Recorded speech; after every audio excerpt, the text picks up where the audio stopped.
আসসালামু আলাইকুম। শায়রাস মম চ্যানেলটিতে আপনাদেরকে জানাচ্ছি স্বাগতম। আজকে আমি আপনাদের সঙ্গে শেয়ার করব পালং শাকের খিচুড়ি। এই খিচুড়িটি আপনি আপনার বাচ্চাকে 6 মাস থেকে যে কোনো বয়স পর্যন্ত খাওয়াতে পারেন। খিচুড়িটির রেসিপি জুড়ে আমি অনেক টিপস শেয়ার করব, তো ভিডিওটি স্কিপ না করে সম্পূর্ণ ভিডিওটি দেখার অনুরোধ রইল। আজকে আমি এই খিচুড়িতে পালং শাক ইউজ করেছি মসুর ডাল, ইউজ করেছি সিম, আর ইউজ করছি ভাতের চাল। অবশ্যই ভাতের চালটা ইউজ করার চেষ্টা করবেন, কারণ ভাতের চালটা বাচ্চাদের হজম হয় খুব তাড়াতাড়ি। পোলার চাল আবার বাচ্চার টয়লেট টাইট হয়ে যেতে পারে, মানে কোষ্ঠকাঠিন্যের সমস্যা দেখা দিতে পারে। তো আমি এখানে 1 মুঠো পরিমাণ পালং শাক কুচি ভালোভাবে ধুয়ে নিয়েছি। আপনারাও ভালোভাবে ধুয়ে নেবেন। বাচ্চাদের খিচুড়ি রান্নার ক্ষেত্রে একটু সতর্কতা অবলম্বন করতে হবে। আর নিয়ে নিচ্ছি মসুর ডাল 1 মুঠো পরিমাণে, এটিও আমি ভালোভাবে ধুয়ে নিয়েছি। আর কিছুক্ষণ ভিজিয়ে নিলে হয় কি মসুর ডালটা তাড়াতাড়ি সিদ্ধ হয়ে যায়। আর নিয়ে নিচ্ছি সিম 1 মুঠো। আর ভাতের চাল তো আগেই বললাম যে ভাতের চাল নিয়েছি, আমি এখানে পোলা চাল ইউজ করিনি। তো ভিউয়ার্স, কথা না বাড়িয়ে চলুন রান্নার কাজে চলে যাই।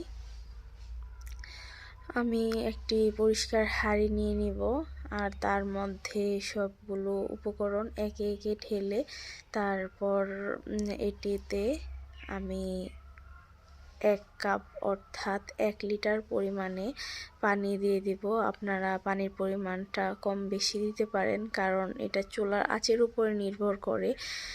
আর চাল অথবা ডাল এমন হয় যে অনেক সময় সিদ্ধ হতে অনেক সময় লাগে।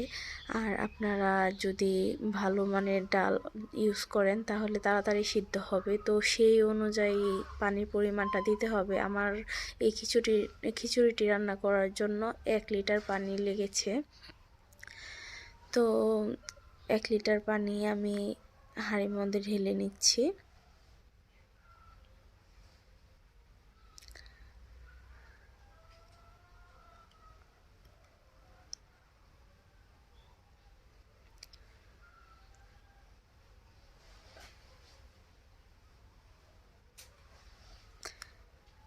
এবার এর মধ্যে দিয়ে দিচ্ছি হলুদ গুঁড়ো 1/2 চামচ, আর জিরা গুঁড়ো 1/2 চামচ, আর দিয়ে দিব লবণ 1/2 চামচ।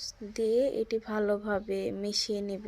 আমি হলুদ গুঁড়ো আর জিরা গুঁড়োটা দেওয়ার পর ভালোভাবে মিশিয়ে নিয়ে তারপরে লবণের গুঁড়োটা দিয়ে দিয়েছি। আমি এর ব্যতীত অন্য কোনো মশলা ইউজ করব না। আমি চাইলে এটার ভিতরে পেঁয়াজ অথবা রসুন ইউজ করতে পারতাম, কিন্তু আজকে আমি এটি স্কিপ করছি। আপনারা চাইলে অ্যাড করতে পারেন। আর সবজিও আপনারা চাইলে অন্য কোনো শাক দিয়েও এই খিচুড়ি রান্না করতে পারেন, পালং শাক ব্যতীত।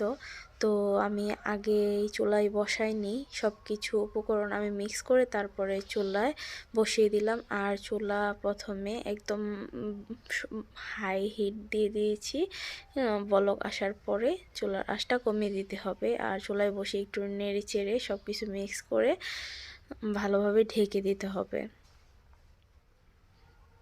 আমি ঢেকে দিলাম। তো ভিউয়ার্স, ভিডিওর এই পর্যায়ে এসে বলছি, ভিডিওটি যদি ভালো লেগে থাকে আর আপনাদের উপকারে এসে থাকে একটি লাইক অবশ্যই দিবেন। আর আপনি যদি আমার চ্যানেলে নতুন হন তাহলে অবশ্যই চ্যানেলটিকে সাবস্ক্রাইব করবেন।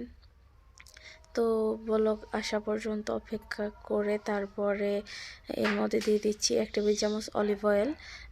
এতে অনেক গুড ফ্যাট রয়েছে। আপনারা চাইলে সয়াবিন তেল অথবা বাটার অথবা ঘিও ইউজ করতে পারেন। বাচ্চাদের খিচুড়িতে বেশি ভাজাভাজি না করাই ভালো, তাই আমি কাঁচাটাই ইউজ করলাম তেল। সিদ্ধ হয়ে এসেছে। এই পর্যায়ে আমি এরকম একটা ডাল ঘুটনি দিয়ে খিচুড়িটি ভালোভাবে ঘুটে নিব। বাচ্চাকে ব্লেন্ড করা খাবার ডক্টর প্রথমেই না করে খাওয়ানোর জন্য। এতে হয় কি বাচ্চারা দানাদার খাবারটা পরে আর খেতে চায় না। তো আমি ভালোভাবে ব্লেন্ড করে নিয়েছি। খিচুড়িটি এই পর্যায়ে অনেক পাতলা দেখা গেলেও ঠান্ডা হওয়ার পরে অনেক ঘন হয়ে যাবে। আর খিচুড়ির কালারটা এরকম হয়েছে, সবুজ পাতা দিয়ে রান্না করার কারণে, মানে পালং শাকের পাতাটা তো সবুজ, তার কারণে খিচুড়ি কালারটা এরকম এসেছে। তো পরিবেশন করে নিচ্ছি খিচুড়িটি। এই যে আমার খিচুড়িটি দেখতে এরকম হয়েছে, এখন গরম আছে, তারপরে ঠান্ডা হওয়ার পর আর একটু টাইট হবে খিচুড়িটি। আপনারা যদি আর একটু টাইট করতে চান এর থেকেও বেশি, তাহলে আর একটু পানি শুকিয়ে নেবেন। আমার বাচ্চা এত টাইট খেতে পারে না, তাই আমি এরকমই রাখছি। তো ভিউয়ার্স, কেমন লাগলো ভিডিওটি কমেন্টে অবশ্যই জানাবেন। আল্লাহ হাফেজ।